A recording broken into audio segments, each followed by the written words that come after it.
Canelo Alvarez started fighting for money at the age of 15 and has exchanged punches with some of the scariest men on the planet. Of course he could answer questions about his failed drug test without losing his composure. "It doesn't bother me," he said, in Spanish. "I've the perception that he's a drug cheat." Advertisement. Alvarez spoke deliberately and softly, as he normally does. He might as well have been talking about installing a car seat for his 7-month-old daughter. Continuing to make the case that the clenbuterol discovered in his system earlier this year was ingested by accident, Alvarez said he was always moving forward, standing tall, certain of what I am and what I've done. His words and demeanor were convincing, but the history of doping scandals makes this much clearer. Only Alvarez knows if he intentionally used the drug to enhance his performance. What could be ascertained by listening to him talk and watching him train for a couple of hours recently at his San Diego gymnasium was this: he isn't a distracted fighter. Maybe he really is secure in the truth, as he claimed.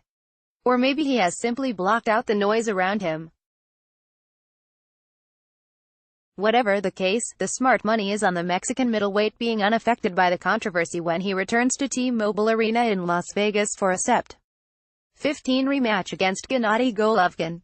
The fight was scheduled for May 5, only to be postponed when Alvarez tested positive for clenbuterol. Alvarez said he was shocked by the news but never panicked over what could happen to his career. "I always remained calm," he said. "In time, things would be clarified by the tests they gave me. In my mind, I didn't have to be thinking about it or, much less, lower my head." The tests include a hair follicle examination, which tested negative for clenbuterol. The results supported the assertion made by Alvarez's camp that he must have ingested the substance eating meat in his native Mexico. Many of the country's farmers give the drug to their cattle to accelerate their growth, resulting in contaminated beef. Then again, the hair follicle test isn't considered 100% reliable. Canelo Alvarez works out at his training facility in San Diego. Hain Palmer IV, San Diego Union-Tribune. Alvarez didn't have a problem with the 6-month suspension he received from the Nevada Athletic Commission. "They knew it wasn't intentional, but you have to respect the rules, too," said Alvarez, who said he didn't know where he might have consumed tainted meat. But as much as Alvarez claimed to be unperturbed by the scandal, there were signs that it weighed on him. He participated in a promotional news conference via satellite rather than appear in person, creating the impression he was in hiding. Alvarez countered by pointing to how he has opened his training camp in recent weeks to select media outlets. "I'm here," he said. Advertisement. Alvarez acknowledged he was bothered by how Golovkin and his trainer, Abel Sanchez, accused him of cheating. He was especially irked by Golovkin's demand for a 50-50 purse split when it came time to renegotiate the terms of the rescheduled rematch. Before Alvarez's suspension, Golovkin agreed to a 35% share. Ultimately, Golovkin settled for a little more than 40%.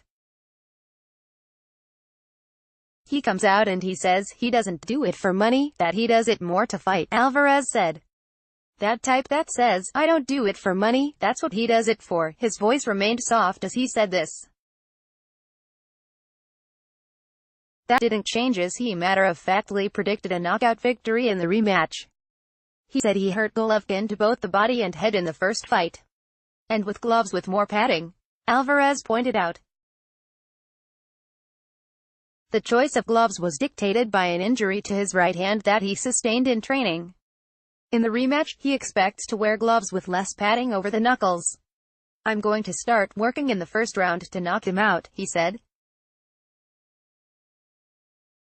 Canelo Alvarez shadow boxes in a mirror during his workout at his training facility. Hain Palmer IV, San Diego Union-Tribune. Doing so would be the ultimate redemption. Alvarez re-enlisted in an anti-doping program, which he estimates has subjected him to 15 to 20 drug tests in recent months.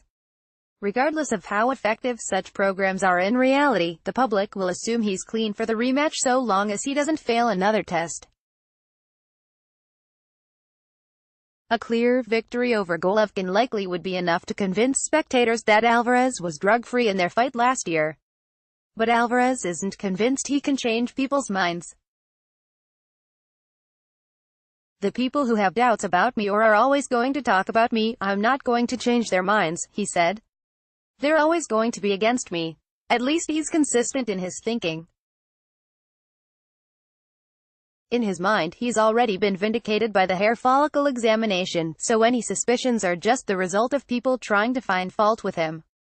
Not everyone will buy that narrative, but they don't have to. Only Alvarez does. He's the one who has to feel secure enough to take on Golovkin again.